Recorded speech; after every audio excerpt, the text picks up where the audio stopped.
சாய் நமக. முருகாசரணம். எல்லாவற்றுக்கும் காரணம் தேடாதே, ஏனெனில் எல்லா நிகழ்வுகளும் உன் அறிவுக்கு உடனே புரியும் அளவுக்கு பிரபஞ்சம் அமைப்பதில்லை. சில விஷயங்கள் நடப்பது இன்றைய நாளுக்காக அல்ல, உன் கடந்த கர்மாவின் தொடர்ச்சியாக. சில விஷயங்கள் ஏன் நடந்தது என்று புரியாது. கர்மாவின் விளைவுகள் நேராக வந்து நிற்காது. சில நேரம் அது மனிதர்களின் முகத்தில், சூழ்நிலைகளின் வடிவத்தில், இழப்புகளின் வழியில் வெளிப்படும். அப்போது ஏன் என்ற கேள்விக்கு பிரபஞ்சம் பதில் சொல்லாது. அது அனுபவம் மட்டும் தரும். ஆனால் அதனால்தான் நீ இன்னும் வலிமையான மனிதனாக மாறுவாய். ஏனெனில் கர்மா உன்னை தண்டிக்க வருவதில்லை, திருத்த வருது.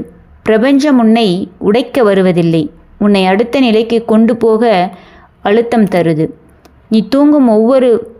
நீ தாங்கும் ஒவ்வொரு வலியும் உன் கர்ம சுத்திகரிப்பு. நீ கடக்கும் ஒவ்வொரு சோதனையும் பிரபஞ்சம் உன்னை நம்புவதற்கான அடையாளம். எல்லாம் புரிந்த நாளில் நீ கற்றுக்கொள்ள மாட்டாய். புரியாமல் தாங்கிய நாளில் தான் உன் ஆன்மா வலிமையாகும். அதுதான் கர்மாவின் நீதி. அதுதான் பிரபஞ்சத்தின் மௌன மொழி. ஓம் நம சிவாய. சிவாய நம. ஓம்.